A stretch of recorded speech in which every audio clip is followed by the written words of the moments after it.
के लिए। हर लम्हे में आपका मुस्कुराना ज़रूरी है कायनात के लिए। आप नहीं मुस्कुराते तो दिन नहीं ढलता, शाम नहीं होती, चांद नहीं आता, दिल नहीं लगता।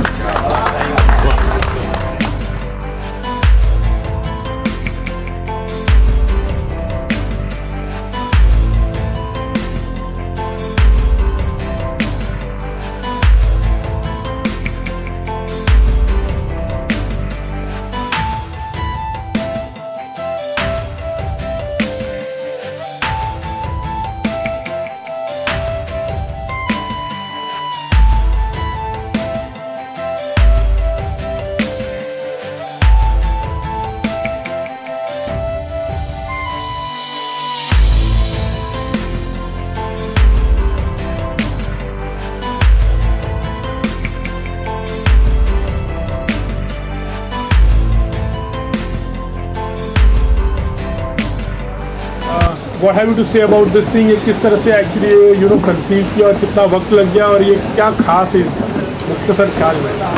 सर जैसे मैंने शुरुआत में कहा था, इसका नाम ही मुख्तसर ख्याल है। मुख्तसर मतलब हम लोग अपनी ज़िंदगी में वो छोटी छोटी चीज़ें ख्वाहिशें बनाते रहते हैं ना, कि अच्छा घर, अच्छी गाड़ी, अच्छी बीवी, अच्छा नाम, शोहरत, इज़्ज़त, तो कहीं ना कहीं वो छोटा छोटा जाके फिर बड़ा होता है।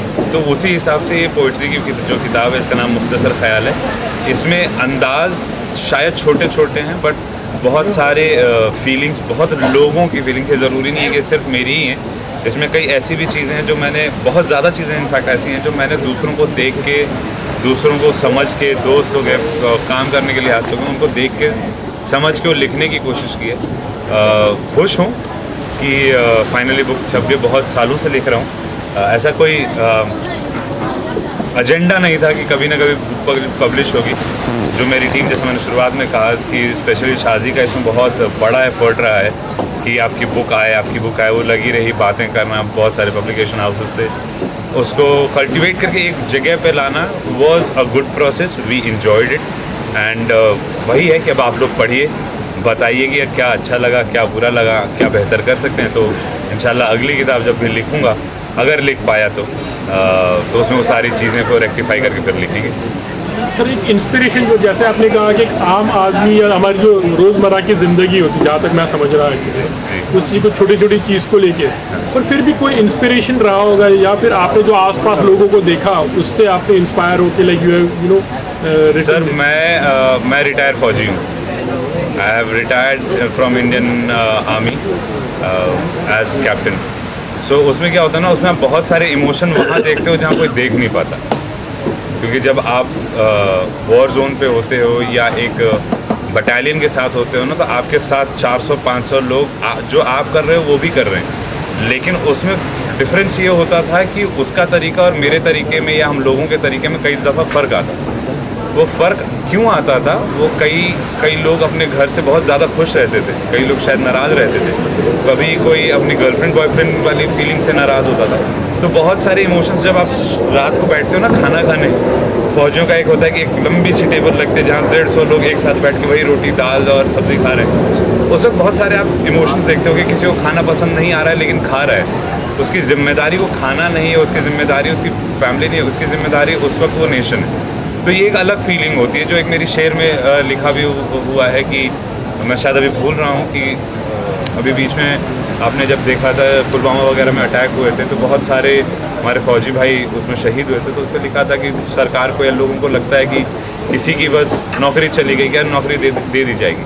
तो उसको मैंने गज़ल में लिखा था कि तुमको लगता है कि एक शहादत हुई है, एक इंसान मर गया है, लेकिन तुमको ये नहीं पता है कि यहाँ पे किसी के परिवार की रोटी चली गई है। तो ऐसे जज्बात भी हैं।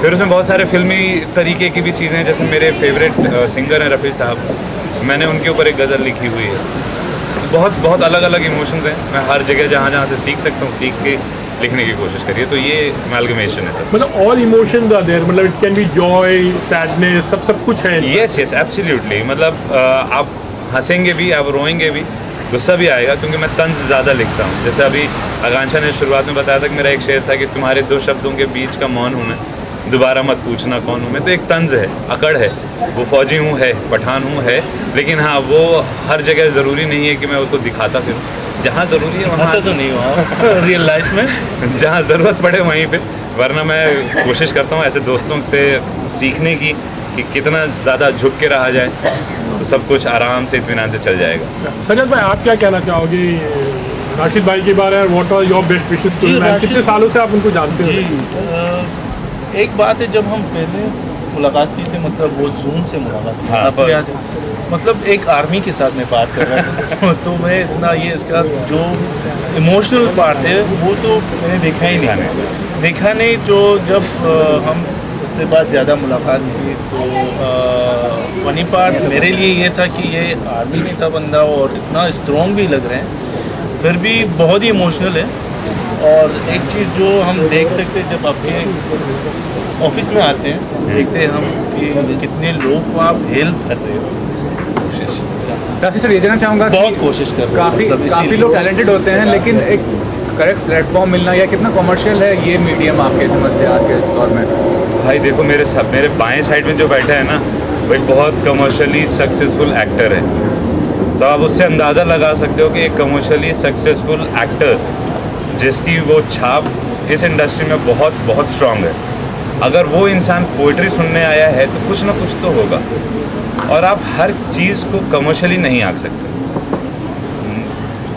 एग्जाम्पल के तौर पे बहुत बड़े शायर गुजरे हैं, जॉन एलियट साहब, वो कमर्शियली कभी सक्सेसफुल हुए ही नहीं। कोई भी शायर इनफैक्ट आज तक कमर्शियली सक्सेसफुल नहीं हुआ है। वो चाहे गालिब थे, चाहे मीर साहब थे, चाहे आप जॉन एलिया कह लीजिए, वो अपना उनका वो फ़न था, वो लिखते थे, उनको कहना था, वो कह गए।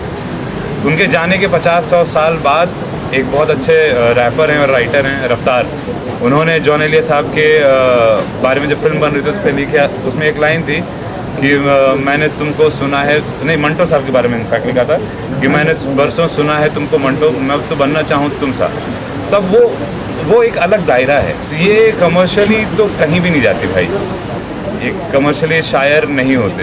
लेकिन ये भी कहना चाहूँगा जैसे जावेद अख्तर साहब हैं, बॉलीवुड से जुड़ाव होना वो कितना मायने रखता है? क्योंकि सर भी एक्टर हैं और इंडस्ट्री के नाम आना, इंडस्ट्री से जुड़ना वो कितना ज़रूरी होता है अगर पहचान भी बनानी हो, अगर पैसे की बात ना की जाए तो?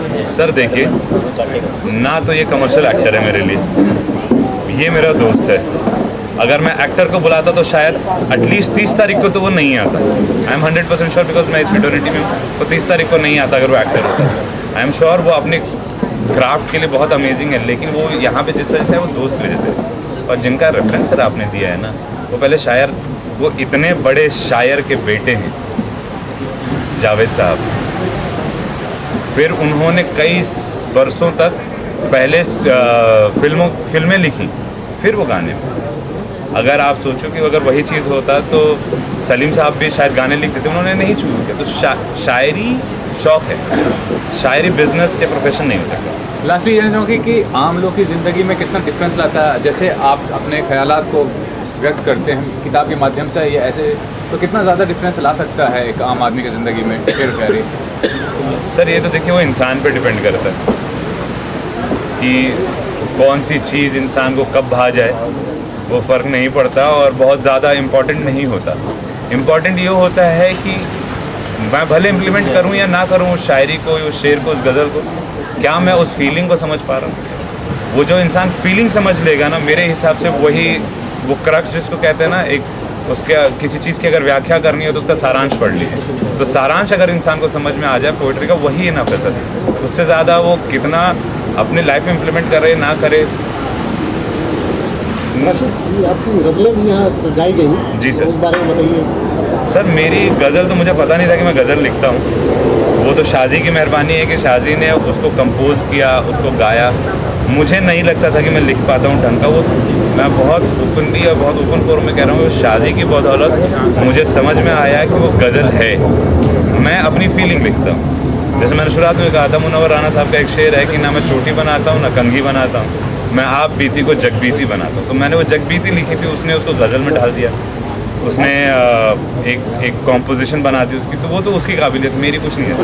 राशिद भाई, आगे आने वाले दिनों में मतलब कुछ गाने गज़ल या गाने लिखोगे आप जो भाई मैं लिखूंगा, बाकी का काम शाहजी को मालूम है कि वो गज़ल बनेंगे कि गाने बनेंगे या स्क्रैप होंगे। वो मेरी जिम्मेदारी है सिर्फ लिखना। मैं लिख देता हूँ शायद टूटा फूटा, फिर शाजी उसको तराशती है, उसको मीटर पे बैठाती है, उसकी कॉम्पोजिशन बनाती है, क्योंकि वो आसान काम नहीं। मुझे अपने गज़ल को, अपने शेर को काफ़िए में तो ले आता हूँ, लेकिन उसको प्रॉपर मीटर में लाने का बहुत डिफिकल्ट काम है, मेरे बस की नहीं। तो मुझे पता ही नहीं कि कौन सा गाना गज़ल बनेगा। शाजी से पूछे, शाजी प्लान क्या है? शाजी कोई नहीं। कम अरे आजा, अभी जवाब तो आपके पास है ना। जो बोल रहे हैं आप वही प्लान किया। किताब अभी यहाँ पर जो है and आपका जिक्र कर रहे हैं कि आप नॉर्मली आप तराशते हो उस चीज़ को, तो समथिंग अबाउट राशिद। सर, तराशने की जहाँ तक बात है तो वो करने की ज़रूरत नहीं। आपने सुना ही, सबने सुना कि किस तरीके का वो लिखते हैं, तो उसमें कुछ भी हेर फेर करने की कोई कहीं से कहीं तक कुछ ज़रूरत नहीं होती है। ये ज़रूर है एक बात जो सबसे ज़्यादा मैं इस चीज़ को मानती हूँ कि इनके लिखने की वजह से कॉम्पोजिशन और म्यूज़िक, एक्चुअली म्यूज़िक क्या था वो ये भी मानेंगे कि मैं जैसे आई थी मुंबई और अब जिस जगह पे मैं आ गई हूँ म्यूज़िक के लिहाज से और हर लिहाज से, मैं तो कहूँगी बहुत इम्प्रूवमेंट उनकी वजह से मुझे हुआ है। कुछ उनसे सीख गई हूँ और उनको वो चीज़ें पसंद है, इसलिए वो इतनी तारीफ़ कर रहे हैं। वरना मैं जितनी भी, अगर मैं एक कॉम्पोजिशन बना रही हूँ, अगर मैं उनकी कंपनी में जब से काम कर रही हूँ, मैं कोई गाना भी अगर किसी की कॉम्पोजिशन गा भी रही हूँ, तो जितना भी इम्प्रूवमेंट मुझ में आया है और हर दिन वो चीज़ मुझे रियलाइज़ होती है। Her end of the day मैं एक चीज़ हमेशा रियलाइज़ करती हूँ कि I am very very very much thankful कि मुझे ऐसा इंसान मिला लाइफ में कि इतनी अच्छी इंस्पिरेशन बन सके कि मेरी कुछ चीज़ें उनको पसंद आ रही है, मेरी बहुत बड़ी खुशनसीबी है। आजकल बहुत सारे शायर हैं, लाइक यू से कि सोशल मीडिया आ गया है तो everyone feel like they can write, but जहाँ पर हम लैंग्वेज की बात करते हैं, इनफैक्ट लाइक या उर्दू आना या जो तलफ़्फ़ुज़ जो होता है हर एक मतलब चीज़ का लोगों को, तो कभी कभी आप भी देख रहे हो कि वर्ड्स को किस तरह से बोलते हैं, क्या हाउ इम्पोर्टेंट इज दैट है, या फिर वो बहुत सारे लोग आ गए मगर वो चीज़ से कभी कभी दुख भी करता है कि क्या कर दिए लोगों ने ऐसी सर, मेरा तो सबसे बड़ा ऑब्लिगेशन ही मेरे लिए सोशल मीडिया है। तो किसी एक बहुत बड़े शायर ने एक दफ़े कहा था कि अगर लोग तुमसे बहुत ज़्यादा चिपकने लगें या लोग बहुत ज़्यादा लोग तुम्हारे पास आने लगें, इसका मतलब ये नहीं है कि आप बहुत अच्छे हो, इसका मतलब ये है कि आप बहुत ज़्यादा सस्ते हो कि हर कोई अफोर्ड कर रहा है। तो वही हाल सोशल मीडिया की वजह से है कि हर कोई उस पर है। मैं भी हूँ, मैं अपने आप को भी उसमें काउंट कर रहा हूँ, बट आप उसको किस लिहाज से कंज्यूम कर रहे हैं, वो कंजम्पशन आपकी क्या है, वो उसके ऊपर डिपेंड करती है। और सिर्फ जहाँ तक बात तलफ़्फ़ुज़ की, मेरी खुद की ठीक हो जाए मैं दूसरों को कहूँ मेरी खुद की ठीक नहीं है, मैं तो सीख रहा हूँ अभी। जिस दिन मेरी शायद ठीक हो जाएगी, शायद कभी, तो मैं कोशिश करूंगा कि कुछ बोल, वरना अभी उतनी। माशाल्लाह, हमने तो जो कुछ भी सुना हमारे तरफ से तो आप तो in the voice what you have is also like sir वही कहते हैं, अब आप बुरा मत मानिएगा, आप सारे दोस्त भाइयों के लिए, लेकिन please don't get it offended. वही कहते हैं कि अंधों में काने राजा, तो हम काने राजा हो गए क्योंकि आपने मुझे सुन लिया। मुझसे बहुत बेहतर शायर, बहुत अच्छे बोलने वाले लोग बैठे हुए हैं। हो सकता है शायद उनको अल्लाह ने उतनी फैसिलिटी शायद नहीं दी है कि वो यहाँ तक नहीं पहुँच पाए। अल्लाह का एहसान है कि मुझे उतनी मिल गई, मैं यहाँ तक आ गया। उतना ही फ़र्क है बड़े भाई, otherwise I don't think so I am standing anywhere in the line. How do you rate him in fact, लेकिन in case if you have something where your, तो आप कितना रेकमेंड करोगे या आप उनको कुछ बोलोगे कि हमारे लिए लिखिए या मेरे लिए लिखिए? अब रिकमेंड नहीं, मतलब रेट नहीं करूँगा, रिकमेंड तो करूँगा। अब मैं कौन हूँ कि किसी को रेट करूँ और राशिद को करूँ। बट क्या है कि हम काफ़ी इवेंट्स के लिए आए थे आपके पास। एक वजह ये था कि शायरी सुनने के लिए और अभी अच्छे हो गया, हमारे काम भी आसान हो गया, तो अब किताब है अपने पास, मुलाकात फिर भी होगी, मतलब होगी। पर इसीलिए तो हमें तो अच्छा ही लगता है। मुझे शायरी भी बहुत अच्छी है, मैं भी लिखता हूँ, बट आपके जैसे नहीं, बस फिर भी that's I always like this. Finally one last, आप कुछ अपनी किताब में से जो आपकी कुछ दिल की करीब हो, शायद सभी चीज़ें होगी, मगर कुछ अब जिक्र क्या कुछ सुनाना चाहो? चलिए वो याद है मुझे। अच्छा, मेरी प्रॉब्लम है, मुझे मेरी शायरी याद नहीं रहती। तो मेरी शायरी मुझसे ज़्यादा इसे याद है क्योंकि वो लिखती रहती है, उसको फॉर्मेशन वगैरह। तो मेरा एक बहुत फेवरेट है मेरा पर्सनली, दोस्त सुनाता हूँ। दूसरी वाली आप कहीं चेप सकते हैं क्योंकि लोगों ने पहले चेपा हुआ है। तो पहली वाली शेर है कि समंदर जब भी किसी की कहानी कहे है, नए मौसमों की ज़ुबानी कहे है। समंदर जब भी कहानी कहे है, नए मौसमों की कहानी कहे है।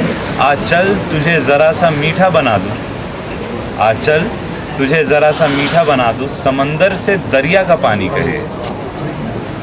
और दूसरा कौन सा था? हाँ, दूसरा वाला ये था, ये बहुत टाइम बाद लिखा था कि हाँ, कि तेरे घर से दूर नहीं मेरा घर, तेरे घर से दूर नहीं मेरा घर, बस रास्ते में एक ज़माना पड़ता है। Thank you Thank you, sir. Thank you so much.